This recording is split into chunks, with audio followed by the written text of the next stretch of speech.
Shri Hare Namaha. We shall begin with today's session now. Om Shri Guru Bhyo Namaha. Om Parama Guru Bhyo Namaha. Om Adi Guru Bhyo Namaha. Om Moola Guru Bhyo Namaha. Om Srimad Ananda Tirtha Bhagavat Padacharya Bhyo Namaha. Om Veda Vyasaya Namaha. Om Bharatyaya Namaha. Om Saraswataya Namaha. Om Vayave Namaha. Om Brahmane Namaha. Om Mahalakshmi Namaha. Om Narayanaya Namaha. Om Hare Namaha. Moksha Prada Shri Vasudevaya Namaha. कृष्णाय वासुदेवाय हरे परमात्मने प्रणतक्लेशनाशाय गोविंदाय नमो नमः. हरे राम राम राम हरे हरे, हरे कृष्ण कृष्ण कृष्ण हरे हरे. नारायणं नमस्कृत्य नरं चैव नरोत्तमं देवीं सरस्वतीं व्यासं ततो ग्रन्थमुदीरयेत्. नारायणं सुरगुरुं जगदेकनाथं भक्तप्रियं सकललोकनमस्कृतं च त्रैगुण्यवर्जितम् अजं विपुमाद्यमीशं वन्दे भवग्नममरासुरसिद्धवन्द्यम्. अविकाराय शुद्धाय नित्याय परमात्मने सदैकरूपरूपाय विष्णवे सर्वजिष्णवे नमो हिरण्यगर्भाय हरये शंकराय च वासुदेवाय ताराय सर्गस्थित्यन्तकारिणे एकानेकस्वरूपाय स्थूलसूक्ष्मात्मने नमः. व्यक्तव्यक्तरूपाय विष्णवे मुक्तिहेतवे सर्गस्थितिविनाशानां जगतोऽस्य जगन्मयः मूलभूतो नमस्तस्मै विष्णवे परमात्मने. So we shall begin with today's session, which shall be the final session for this course. And so far we have also shared the second quiz for this course, and we received about 10 responses. So there were some common mistakes there which many had made. So one of it was especially that it was to do with the question about Sri Vadiraja Tirtharu and which one of his works was his poetic masterpiece. So the fact is that his poetic masterpiece was actually Rukminisha Vijaya, not any other works. So though he has written multiple poetic works and bhajans also, the most famous one among them is Rukminisha Vijaya, which was actually a response to a challenge thrown by a Smartha scholar as to whether anyone could compose a better poetic work than him. So in response to that, Sri Vadiraja Tirtharu actually authored Rukminisha Vijaya. So from then on, that is how Rukminisha Vijaya became his one of his greatest well-known works. And the next question, which had the maximum number of mistakes, was the question about Sri Vyasatirtha's Grantha, which was primarily intending to refute Advaita and which led to a series of refutations and counter-refutations. So this was actually Nyayamrita. So this is not Tatparya Chandrika. Tatparya Chandrika, Tarka Tandava are all works which are independent works of Vyasatirtharu, but they are again they again, though they are one of the most important works of Vyasatirtharu, they are again not the actual ones which caused an uproar among the Advaitins. So the one which is relevant mainly in this series of debates is Nyayamrita. And the next question, which many got wrong, was about who was the Peethadipati of Palimaru Mata, who also wrote down the works of Madhvacharya. So it was Sri Hrishikesha Tirtha. So he is the only disciple of Madhvacharya who actually wrote down whatever Madhvacharya dictated, and all of his granthas which are attributed to Madhvacharya were actually written down by him and dictated by Madhvacharya. So it was Sri Hrishikesha Tirtha, and many of these 13th century manuscripts are still available at Palimaru Mata in Udupi even today. So this is why the actual explanation for these is that it is Hrishikesha Tirtha who was the Peethadipati of Palimaru Mata who wrote down the works of Madhvacharya. Padmanabha Tirtharu was not the Peethadipati of Palimaru Mata. So along with this, we also had few questions which were raised in the Telegram group a few days ago, almost a month ago if I remember correctly, and the person who asked this question did not join the sessions, but we will discuss that today. So this was about Guhya Bhasha and Darshana Bhasha and Samadhi Bhasha in the Puranas. So to recall and perform a quick revision of whatever has been covered so far, Samadhi Bhasha is the straightforward meaning of any Shastra for that matter. usually these three bhashas are the ones used commonly in the Puranas, and they are used in other Smritis also.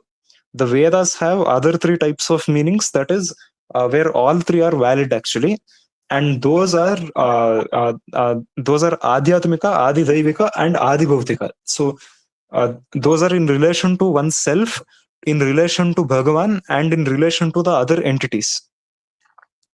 And as quoted by Sri Madhvacharya in his Rigveda Bhashya from the Skanda Purana, Trayortha Sarva Vedeshu, Dashartha Sarva Bharate, which means there are three layers of meanings for each statement in the Vedas, and there are at least 10 different meanings throughout the Mahabharata for each shloka. So in the Puranas, Puranas also have shlokas which may be in deeper meanings, but that is slightly lesser.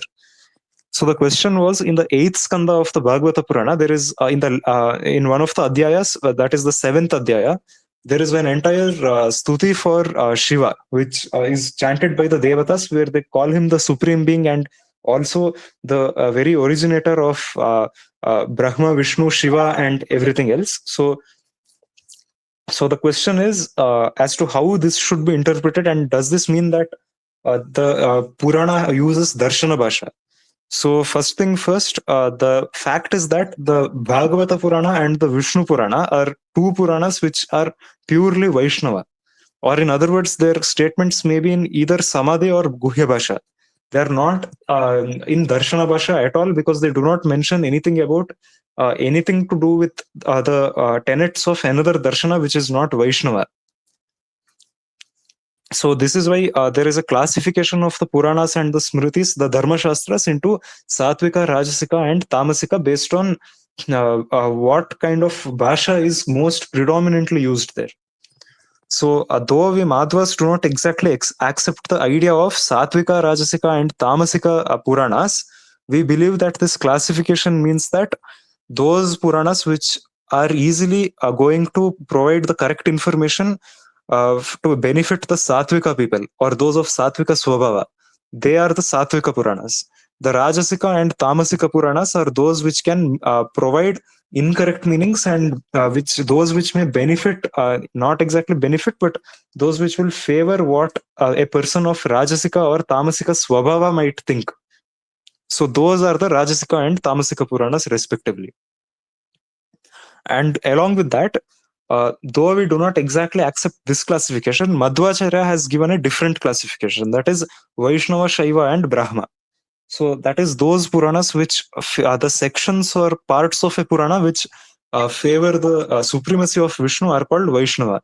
Those which favor the philosophy of Shaivism or Pashupata are known as the Shaiva Puranas. And those which favor the supremacy of Brahmadeva or that of Durga Devi, they are called the Rajasika Puranas or the Brahma Puranas. So an entire Purana need not always be Vaishnava or Shaiva or Brahma. But this is not the case with the Vishnu Purana or the Bhagavata Purana, because there every part of the Purana, the entire Puranas themselves are purely Vaishnava.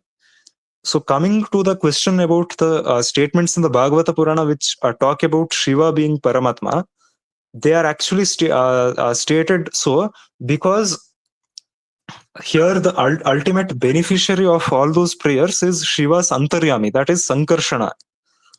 So as we have explained in multiple of our YouTube videos also, Shiva's Antaryami is Sankarshana, who is a form of Vishnu, or he resides as the Antaratma of Shiva, and this is the same reason why in the Vedas you will find multiple statements saying that Indra is Paramatma, Agni is Paramatma, Varuna is Paramatma, Vayu is Paramatma, and so many things. But again, in the Kata Upanishad and the Taittiriya Aranyaka's third Prashna, there is a clear-cut statement that due to fear of Paramatma, Indra causes rain, Agni burns, Yama causes death, and even Surya shines. So obviously, and the same thing is actually repeated by Kapila Muni in the Bhagavata Purana itself, in the third skanda, where he says, due to my fear the sun shines, Mattaha Bhayat, Surya, like that there's one shloka, and Indra causes rain, Yama causes death. So the fact is that the prayers there are not actually addressed to Shiva himself, because the context of that is the churning of the ocean, that is the Samudra Mathana. So during that time, at the end, when the Kalakuta Visha or the Halahala Visha came out, it was Vayu and Shiva who consumed it. So, and Shiva actually fainted also after consuming it, because the Kalakuta Visha is the embodiment of Kali. And from the Kalakuta Visha itself, even Kali Purusha manifested. And that is none other than Duryodhana. So that is the main reason, as explained in a few of the previous sessions also by Guruji, the effect of Kali was so much in the Mahabharata also, that Duryodhana managed to overpower almost everyone. He managed to control almost everyone, though he couldn't control few people like Vidura. He overpowered them. The only people whom he couldn't control was Lakshmi, Vishnu, and the Rujus. That is Bhima. So Bhima was the only person who is Narottama there. So because of Bhima's strength, because Kali or the Halahala Visha originated from Brahmadeva.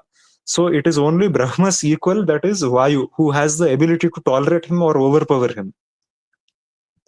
So the fact is that this part of the Bhagavata Purana actually does not talk about the supremacy of Shiva in accordance with Darshana Bhasha. The fact is that here, this part of the Bhagavata Purana is actually referring to Shiva's Antaratma. So it is actually Sankarshana who is being referred to in these prayers, because if you observe the exact words used in some of those shlokas, there is a mention of comparing the different parts of the world, the mountains, the the lakes, rivers, and water, and so many things with different parts of Bhagavan's body, as representing that everything is a part of him, or in other words, everything is dependent on him. So, so because of that, one can also notice the same words are used by Shiva himself to refer to Krishna in the 10th skanda, towards the end, where there is a war with Banasura. Shiva himself prays to Krishna and uses the same words which have been used by the devatas like Indra previously to refer to Shiva. So the fact is that here Shiva himself, though is apparently praised by the devatas as the supreme being, as Paramatma, and there is also a mention that Brahman is unapproachable even by devatas like Indra and Vishnu. So the fact is that this statement is actually in Arthavada, and there is a prayer by the Vedas themselves to Krishna in the 10th skanda of the Bhagavata Purana.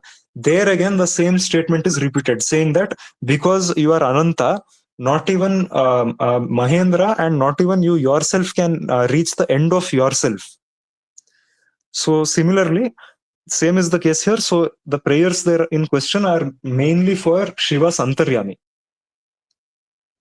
So I hope this clarifies most of the queries which have been raised recently. Any doubts here? Hare Rama Brata. What is Antaryami? Antaryami means indweller, as we've stated previously too. So Antaratma means inner Atma, or the inner self. So Antaryami is basically the manifestation of Paramatma, as or the reason why he is known as Paramatma, precisely because he resides inside the Atma. So that is the reason why the Brihadaranyaka Upanishad also compares the Atma as the Sharira of Bhagavan, because it is under his control, and it is like a Sharira for him, because that is our Atma, contains Paramatma as its indweller, or Paramatma resides in it. So if we suppose now the Atma is the size of less than an atom, but if we suppose that the Atma itself had a body of its own size, what would be the size of its thumb? Is the size of Paramatma as our Antaryami. So in other words, the Atma itself is atomic, but a very small fraction of its size is the size of Paramatma, who resides as our Antaryami. So the 5 manifestations of Paramatma, as we have discussed as per the Agamas and quoted in our article which we had shared in the beginning of this course, among them the 5th one is Antaratma, or Antaryami, where he resides within the Atma and within the souls of all living beings, and also within all the non-living things and their subatomic and atomic particles. So similarly here also, but here this is similar to a case of Avesha. So in the case of the Devatas, he also exists in an additional form and within their soul also, as in the respective rupas from which the Devatas derive their own qualities. So in the case of Shiva and Prana, it is Sankarshana. And in the case of Brahma, it is Aniruddha. So those rupas of Paramatma are their Antaryamis. Does that make it clear? Yes, brother. So we also have that Antaryami in us. Yes, definitely. Okay, We so what's exist the name? because Paramatma himself is there, and because he exists inside the Atma, we have existence. Otherwise, we have no independent existence.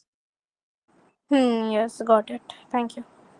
And brother, what was the high score this time? 24. An average score? What? Average score. Average score was around, I think, around 21 or 22. Okay, brother. And how many scored 24? Only two people have scored 24. Okay, brother. Thank you. Regarding Madhvamrita Maharunava, no, that is a fake work attributed to Sri Narayana Panditacharya. None of the traditional Madhva Vidwans have recognized that such a work is a valid work of Sri Narayana Panditacharya.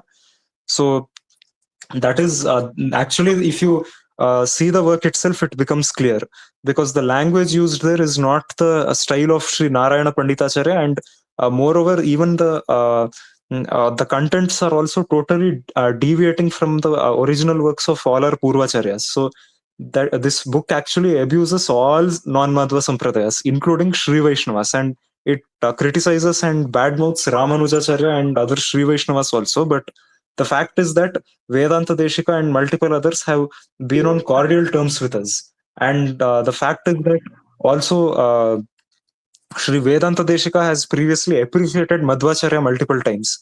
So obviously, this is a fake Grantha, and actually, the earliest manuscripts available are from the 16th or 17th century, only at a few branches of Uttaradimata. Even other Madhva Matas also don't have this. Yes, any queries?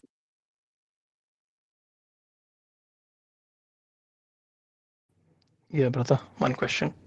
So, you mentioned the soul is of atomic size, but in Agaruda Purana, it's mentioned that Yamduts they pull out the soul of the body and all that, and it has a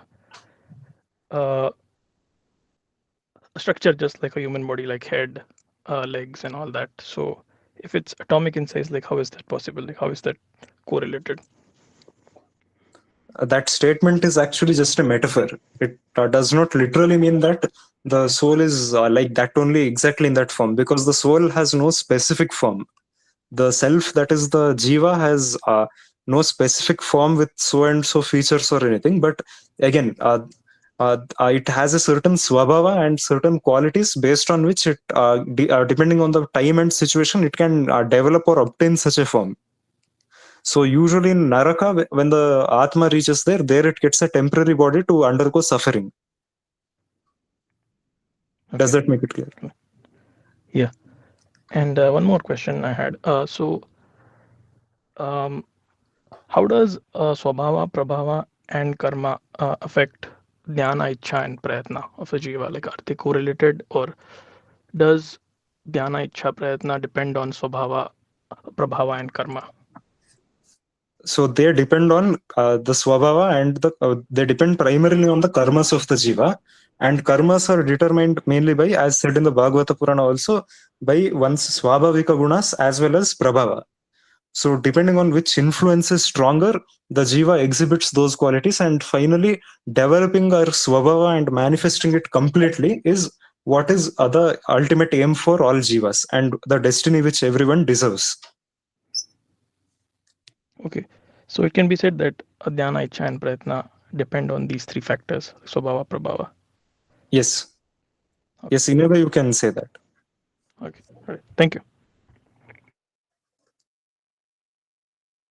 Any more queries? Yes, I have a query, brother.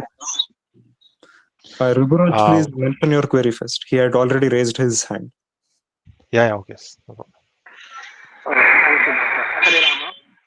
Hare Rama. Brata, I have one query regarding.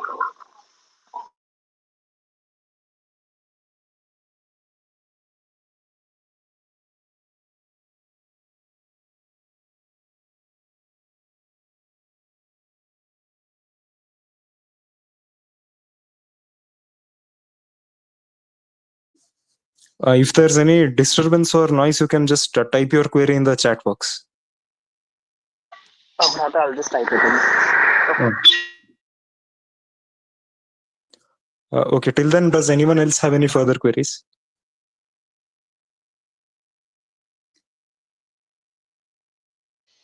Yes, I had a query. I wanted to know whether aparoxya can he make mistakes or is he flawed in any situation? Usually, under ideal circumstances, they won't make any mistakes. But again, there are times when they will also commit few mistakes here and there, but they'll be unaffected by its karma pala.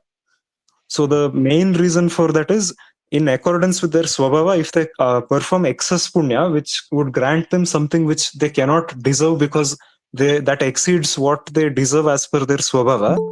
So that excess punya is naturally curbed due to their other defects which they have.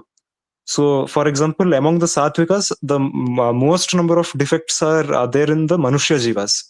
So, even the aparoksha jnanis who are Manushyas will sometimes exhibit certain faults just to balance their karmas, and that will take place naturally.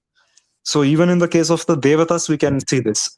So, for example, even though the Devatas had a lot of even though the Devatas themselves are aparoksha jnanis, there are times when they also exhibited faults. So, for example, as said by Sri Madhvacharya in the Mahabharata Tatparya, so there were times when Pradyumna himself opposed the idea of Krishna getting Arjuna married to Subhadra. Similarly, Vidura himself at one point was very cautious about Krishna's well-being and was afraid that Duryodhana might conspire and harm him. And similarly, Yudhishthira disregarded certain things which he did. So Guruji is here now. He'll continue. Hare Rama Guruji. Please continue. I've been listening. What was the question? The question was whether aparoksha jnanis can display faults or perform improper karmas. Huh.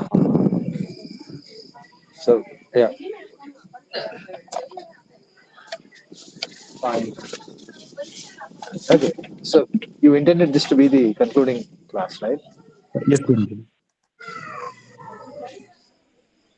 Just a minute.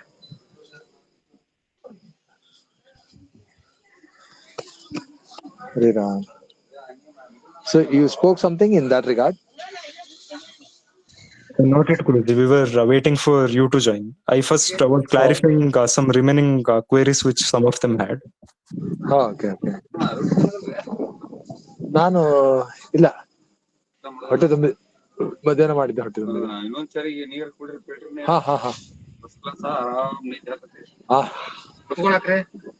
ಹೊತ್ಕೊಳಕ್ಕೆ ಚಳಿ ಇದೆಯಾ ಚಳಿ ಏನಿಲ್ರಿ ಆದ್ರೂ ಒಂದು ಹೊತ್ಕೊಳಕ ಅದು ಮಾದೇವನ್ ರಾಜ ತಗೊಳ್ರಿ ಹಾ ರಗ್ಗಿದ್ರೆ ಎಲ್ಲ ಉಳಿದಿಟ್ಟದವ್ರವ ಹಾ ಒಂದು ಹೊತ್ಕೊಳ್ತೀನಿ ಯಾವ್ದಾರು ಇಲ್ಲದ್ರೆ ಇದೇ ಪಂಚನೆ ಹೊತ್ಕೊಳ್ಬೋದು ನೋಡ್ ಅಲ್ಲ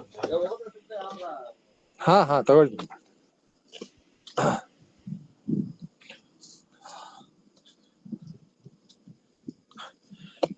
the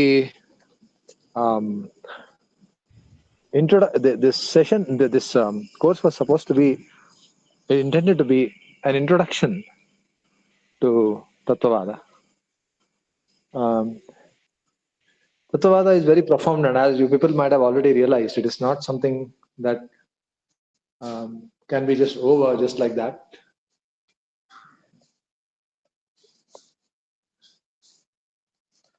It's a journey.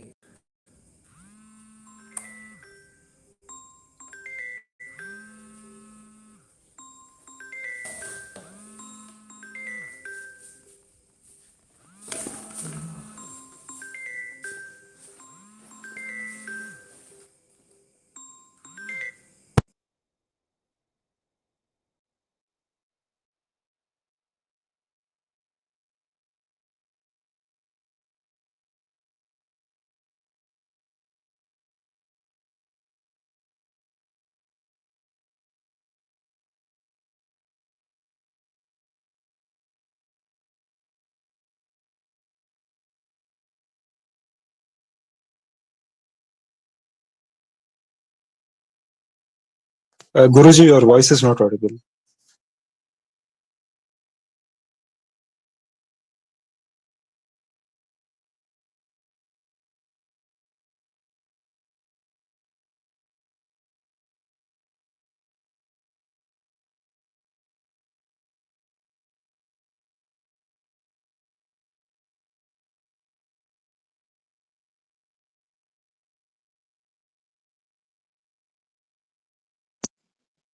Can you hear now? Yes, Guruji. Okay. So it's a lifelong journey, but I'm sure that this introduction, even this much introduction to Tattvavaada, it has. I'm very sure that it has those who have participated and those who have given due consideration to the content that has been spoken here. I'm sure I'm sure actually life begins after we are aware of the true pursuits of life. Otherwise, we will just be living life, but we won't know what we are capable of. What is life given for? What is life given for? The utility and the potential can only be unlocked when we are aware of the pursuit of knowledge, the pursuit of wisdom, the true tattva, tattvam. It is the deepest pursuit of any being, actually. It is more deeper than the pursuit of social security or love, so called in the world, or even the attainment of some great title or attainment of some riches. This pursuit of tattva, the proper understanding of the truth, far exceeds all of those pursuits. Actually, if you look at people who are crazy after money or crazy after some love life pursuits, or to achieve some position in the society, all these pursuits, you can see that they do it with a lot of zeal, but in truth, it doesn't come even close to the vigor, the zeal that is there in a person with true tattva jijnasa. So the whole intention of this introduction was to kindle that kind of a pursuit in life, even to make aware of the possibility of such a pursuit in life, because it remains distant for most people in today's way of life. It remains distant that life is meant for such a thing. It doesn't even occur in the scope of activities and obsessions of modern life. So even if that much is accomplished, I think we can breathe a sigh of relief that what we've done has been successful. I think it's more to the recipients of this introduction to say also there should be some way that we can receive some kind of a feedback. I'm sure there has already been such a feedback, maybe, but I'm not aware of. But we would be eager to know if there are any positive thoughts or any suggestions regarding this. Hare Rama Guruji. Hare Rama. Yes. Nice. Yeah, so as we come to the close of this wonderful session, I would like to express my heartfelt gratitude. So I want to thank Thank you. you, Guruji, and Bhrata also, from the bottom of my heart, because of your kind teaching only I was able to learn so much about Tattva. And like you explain everything with so much patience and even made difficult topics easy to understand. To be honest, I feel very lucky to have learned from you both, and I pray that Harivayu bless and give you enough strength to continue this great work of teaching us Siddhanta, and that more students can also learn like I did. And thank you so much once again for sparing your valuable and for all the hard work and effort you put in to teach students like me. Even my words are not enough to express my gratitude. I Hey, truly feel blessed the, to have learned under your guidance. Dhanyavad. Hare Ram. the credit is mutual. Thank you for participating. Yeah.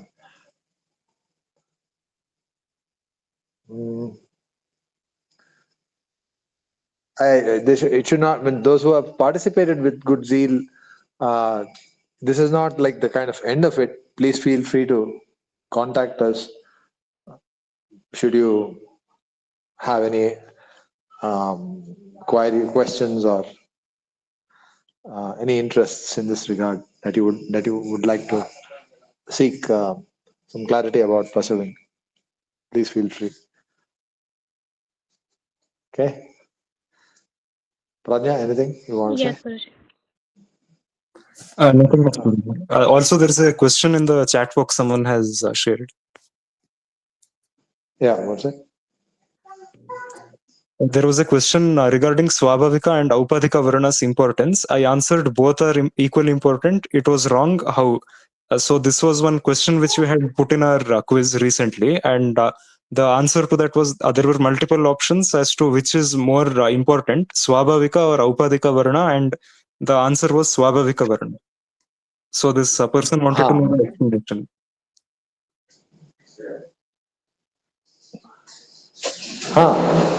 So,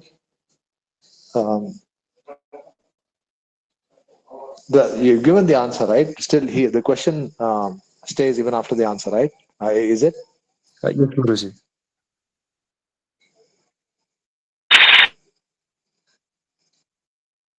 Hare Rama Guru Varya. Hare Rama. Yeah, please. My exact theory is that both Upadhika and Swabhavika Varna are equally important. Not only Swabhavika Varna, but the correct answer is Swabhavika Varna that was mentioned. I couldn't understand how, because let me clarify my position. What I understand was, what my understanding is that when we are living in this deha, our Upadhika Varna is the only thing that governs most of our actions and duties. So it's not Swabhavika Varna. Swabhavika Varna only governs or comes into picture when we become aparoxya Jnani. So until that point, there is no question of Swabhavika Varna. So most of our life is governed by only Upadhika Varna. So I think both of them are equally important because Bhagavan Krishna also washed the feet of Sudama, who was a Brahmana. If we go by Swabhavika Varna, then Bhagavan Krishna shouldn't have done that. No, it's like an interface. Like when you're dealing in the dealings in this world, it's like they are encapsulated. You understand that the capsule, like in a capsule, of course, the capsule, the capsule cover is important, but the content of that capsule is, of course, more important.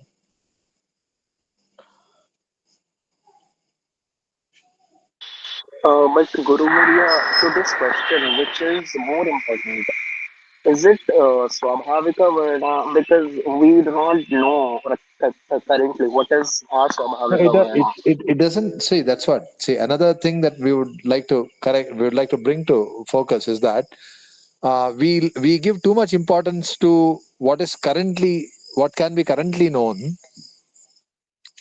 Our see, we are pursuing something.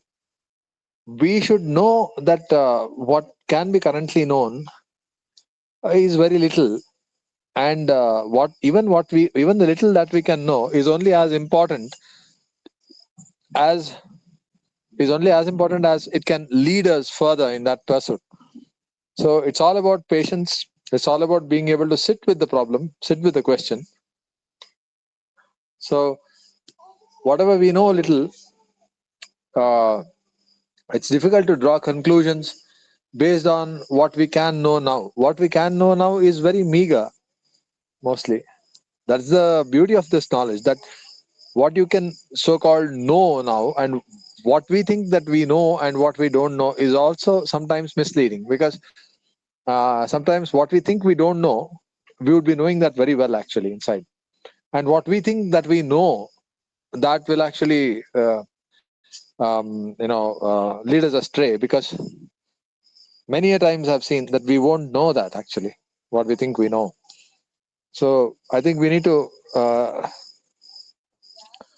redefine our own stance regarding how important it is, how we can about drawing conclusions from what we can know now currently.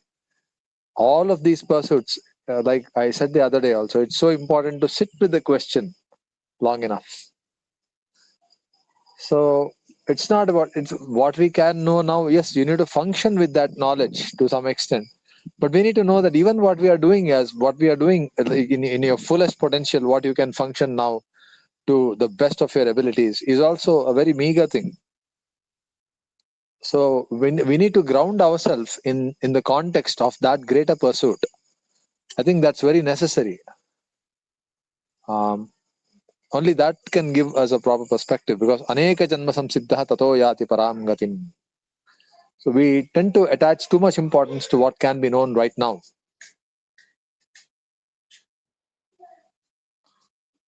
That needs to change. Understood, Guru Varya.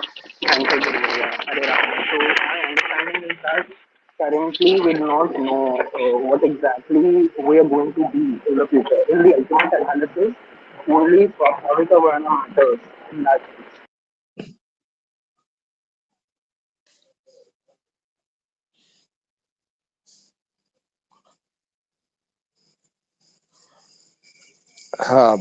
Is it that you're not? Are you speaking, or I'm not able to hear? His voice was breaking. Brother, you got what he said? Uh-huh. Am I audible, Guru Varya? You're There's traveling a bit of a disturbance in the audio. Okay, okay. Okay. Fine. I think for the most part it's clear what it is. But then, yeah, when you take into consideration the current applicability, or the current, how much can you know now, then another kind of evaluation opens up. But we need to shift our context of, see, ajaramaravat prajno vidyam sadhayet. So when you are learning and when you are refining yourself, you need to put yourself in the context of eternity. Never confuse the two contexts. See, if you are to do something right now, like you say you want to build a house, or you want to go somewhere to some place, so these are another purview of activities which are kind of immediately implementable, and they are like they are at the periphery. But our core grounding, our core situation should be in the context of eternity. I don't know if it means a lot to you all, but it means a lot to me. This what I just said last. I'm still coming to understand the importance of that, and I'm myself finding my way to the grounding in the context of eternity. It's hard, I understand, in the current context, but it's very, very necessary though. The context of eternity. Please forgive me if they just seem like words, but they're not intended to be only words. For me, it means it means a lot to me. It's a pursuit of my whole life, mostly. Fine, Vanya. I think we could conclude. Okay, Guruji.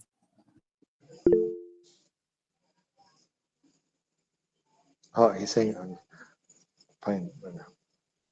Yes, sarvaguna sampurnah, sarvadosha vivarjitah, priyatam prita evalam vishtarme paramassuhrit.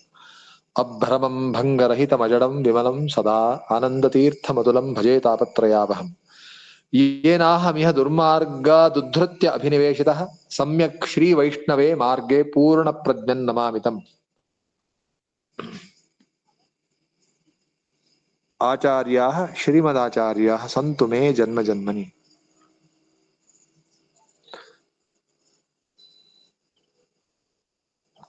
Shri Krishna Arpanamastu. Achyutaya Namah Anantaya Namah Govindaya Namah Achyutaya Namah Anantaya Namah Govindaya Namah Achyutaya Namah Anantaya Namah Govindaya Namah. Narayana. Panda, please state anything if you want to say something concluding. Yes, Guruji. So I don't have much to say. Just that we are hoping that this benefited those who wanted to benefit from it, and this gave a good start or a foundation for people to actually seriously start studying Tattvavaada and learning philosophy, because whatever we have covered till now, especially the basic duties to be followed by a sadhaka, are just the bare minimum as per what I feel, and it's not even close to actually beginning to learn philosophy or practice it.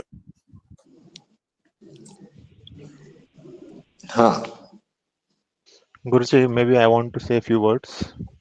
I want to thank you and Brata and the whole team for conducting these lectures. I think it was really a lot of hard work from the team side to conduct these lectures. And I personally came to these lectures a bit late, but I came out of curiosity, like to know what is the viewpoint of Madhvacharya, and just out of wanting to know what did this great teacher teach us. And it's really actually profound that what his contribution is to India and to the whole world. So I think this was maybe the best place to learn this directly from the followers of Madhvacharya, rather than learning from a professor or somebody. So again, thank you for these efforts, and for so selflessly teaching us this. I'm really grateful to you and to the whole team. Thank you, Guruji.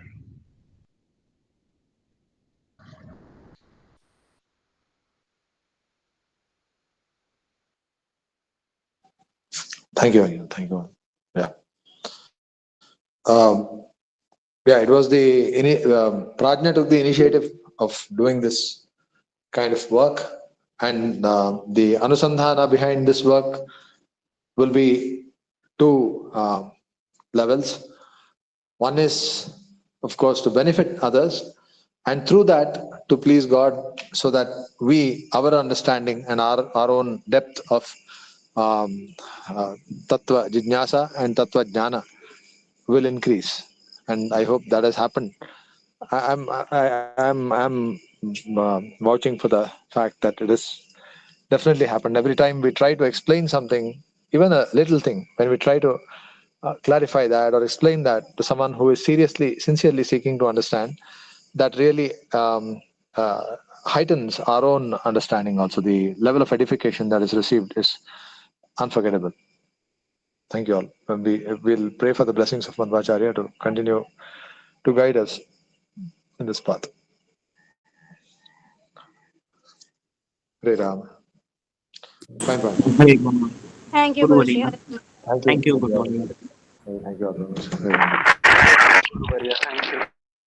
Hare Rama. Hare Rama, Guruji.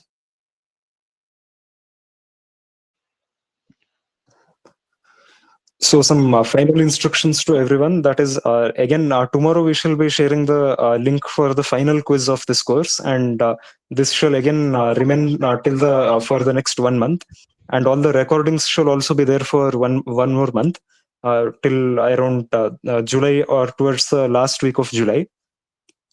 And along with that, we shall share a few more additional resources to learn about the different Haridasas and certain gurus of the Madhva Sampradaya. And along with that, as always, one can approach us in our Telegram groups or through our official handles or email address to ask any queries which one may have, and we will surely clarify there. Yes, for more courses like this, we have not planned any right now in the near future, as many are unavailable right now, and since very few of our admins and moderators are there to manage this. But again, we shall plan some course sometime, and we shall definitely conduct them. And the next ones will preferably be on certain shastras or granthas of acharyas, or specific topics in general. and we shall also maybe we might have another batch for the same course on Tattvavaada if there are more number of people. And again, so along with this, the most important thing is to practice the 6 yamas and the 6 niyamas, which is very vital for everyone here. And the main reason for that is because that is the basic ones like Satyam, Arjavam, and Tapas and Swadhyaya. So all these are very important if one has to progress in their sadhana. So, or even to live a peaceful life properly. So tapas is of two types, actually three types. That is through the body, through the mind, and through speech. So so tapas is actually inclusive of all the other yamas and niyamas also. The fact is that one should practice all these qualities because that is what actually prepares one to go on the path towards jnana, or to go on the path towards yoga with Paramatma.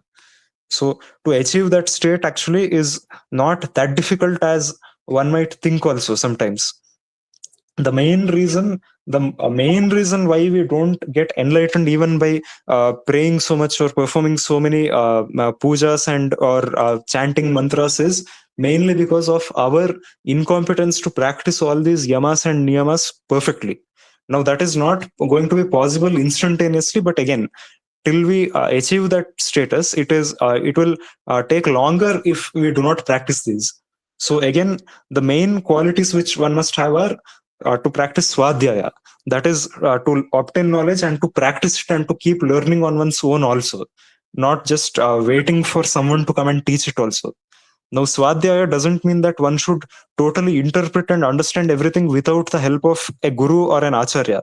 One should also rely on the works of gurus and should know that their knowledge is verified by a proper jnani, and also should be in accordance with the other shastras and with the granthas of an acharya.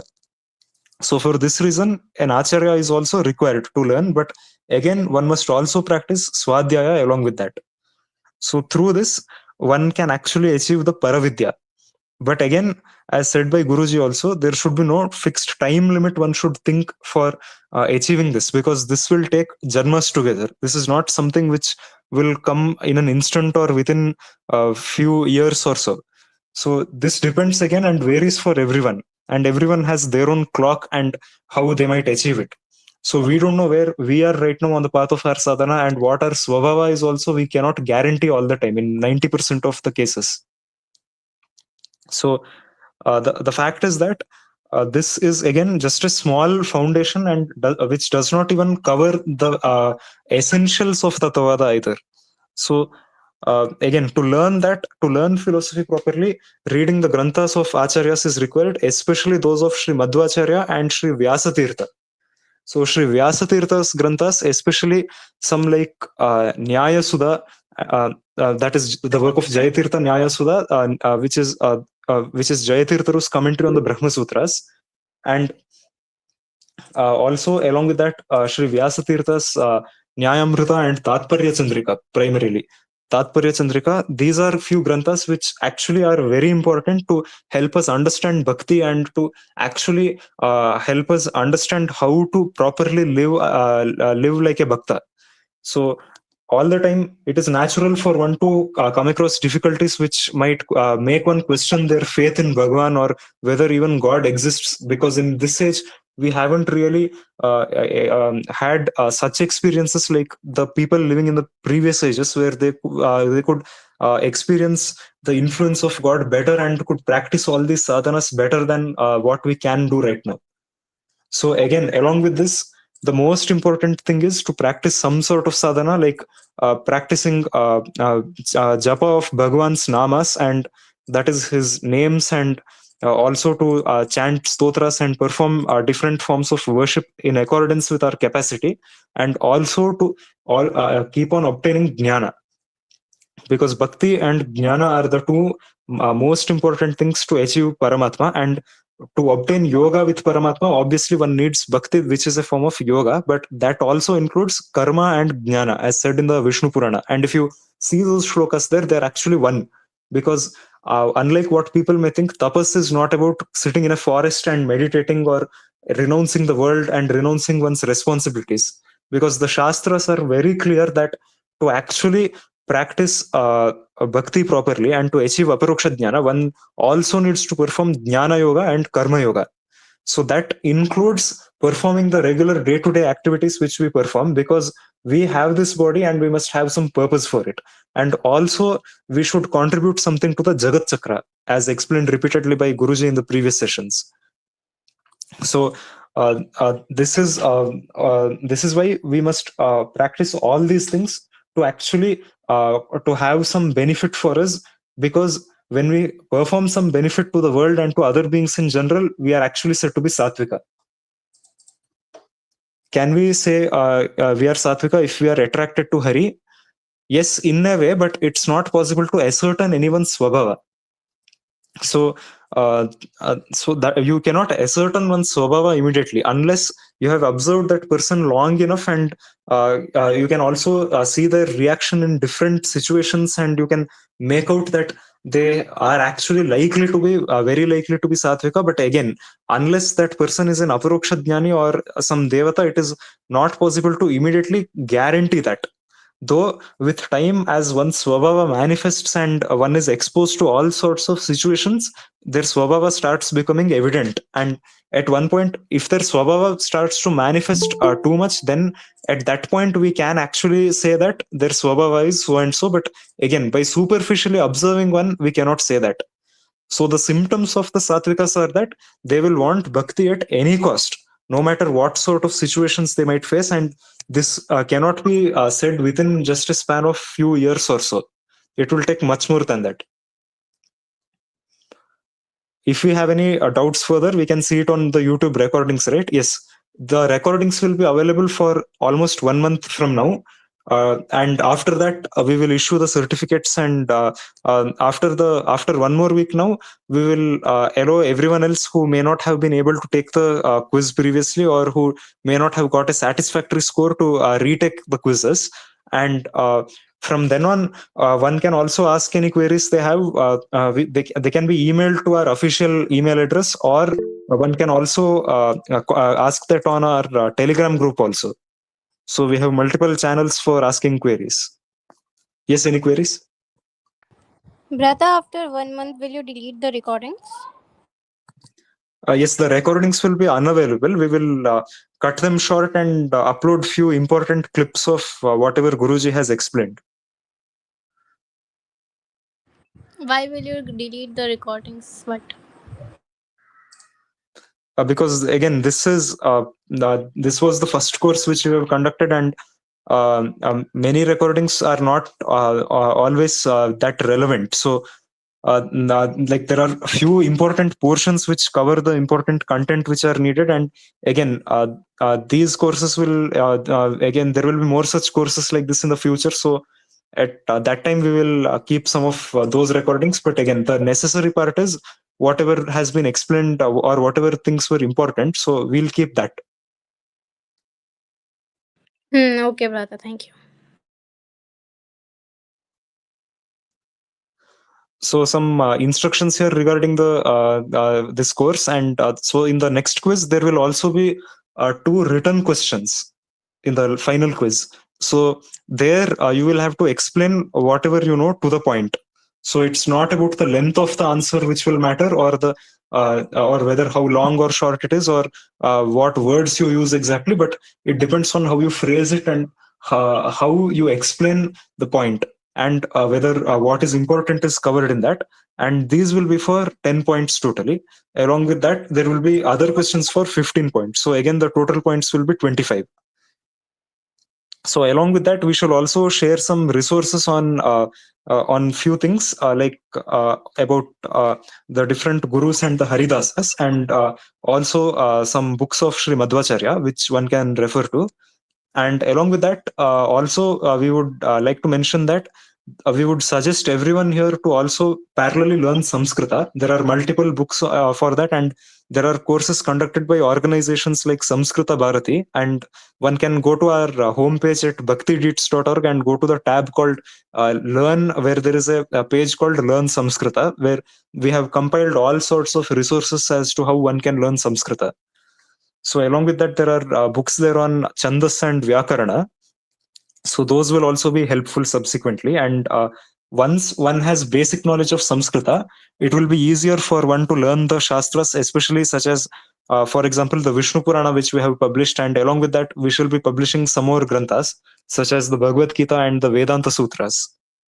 So more than the translation, one has to always focus on the Samskrita part, because that is the original, and the words used there are what actually contribute to the meaning, and which no translator, let me assure this, no translator can actually convey in any other language, even Indian languages, but it becomes more difficult to convey the same in a language like English. So which is why one should not actually trust any of the translations, for that matter, not even the ones which we publish. The ones which we publish are primarily for highlighting the Samskrita words, which is why we give the word by word meanings and also a proper explanation, which is a detailed explanation below it. So that is why we would suggest everyone to learn Samskrita and also to subsequently start learning other Shastras. And if at all one has the chance to directly learn all of them from a guru who can teach them properly, then that is the best option all the time.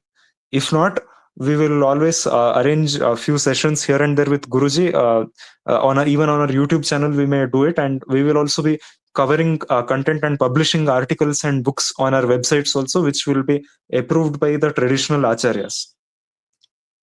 Yes, any queries?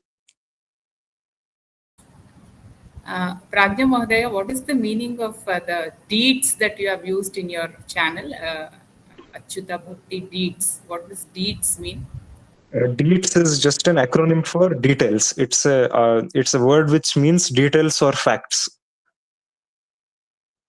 Okay, thank you. And just a word on that Samskrita learning. What you said is very much true. I did courses from Samskrita Bharati for 2 years. They have a 6 months course. So there are 4 courses, and by the end of the 4th course, definitely we have some basic idea about the language. So it definitely helps. And then there are many organizations, and currently I'm doing Samskrita courses from an organization in Bangalore called Vyoma, Samskrita Pathashala. So that has actually helped me to get a better understanding while reading the Shastra, in the sense like the Valmiki Ramayanam, I could read the original shlokas and understand, unlike reading translations. So it is definitely very, very useful, as you said. So Definitely. wanted to share that. And this course, I joined this course very, very late. I think I joined just when you were having the first quiz, a little before that. And I quickly went through all the recordings that you had uploaded in your channel. And I was very, very, I consider very blessed and fortunate to have come across this channel and this course, because I was listening to Bannanjay's lectures for the last maybe 1 year or more than that. And I had many questions. So Pragya Mahodaya has kindly clarified many of my questions. And Guruji's teachings have been like eye-openers, and they guide in the Jagat Chakra concept. Now guides me whenever I want some direction. So it has been very, very helpful, and I'm waiting for the Jagat Chakra uploading that shorts that you're going to upload, because I want to listen to it in whole. It's spread over, I think, 1 or 2 different courses, different classes. So thank you for the course, and I'll be waiting for more courses that you'll conduct, so that I can join from the beginning and be an active participant. Dhanyawad, Shrimati. We are very pleased to know that it has been helpful to many people. And more than that, we would also like to thank one of our moderators who is not here today, unfortunately. his name is Vamshi, and he was the one who actually planned this course and who actually organized it. And we later thought, because Guruji was about to conduct such a course for a small group of people, but we then thought that this could benefit more people, and we spoke to Guruji later, and finally decided that we should conduct this course through our YouTube channel and website, so that we can involve as many people as possible. And also hearty congratulations to all those who have been regularly attending, and those who have made it a point to at least view the recordings here and there, so that they could stay on track with the course, though few people were having busy schedules, and also have been they were not able to actually attend most of the sessions, but still some of them had been in touch with us and have, despite their busy schedule, been able to view almost all the recordings and have done well in the quiz also. And more than that, because more than 122 people have actually registered for this course, almost 123 or something. But less than 5 people or 6 people at the most would attend the sessions usually.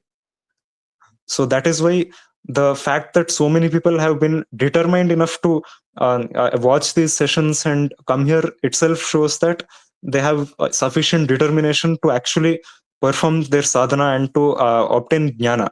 So the thirst for knowledge, as said by Sri Bananjay Govindacharya, is one of the most important qualities of any proper Bhagavad Bhakta, and that should be there in every person who actually wants to learn philosophy, and that desire is what leads one ultimately to actually obtain knowledge and to actually achieve their goals and become a siddha, what we call in the shastras. So that is why this thirst for knowledge is something which is a vital quality and which should be there in everyone. So with that, we would like to conclude here. Any queries?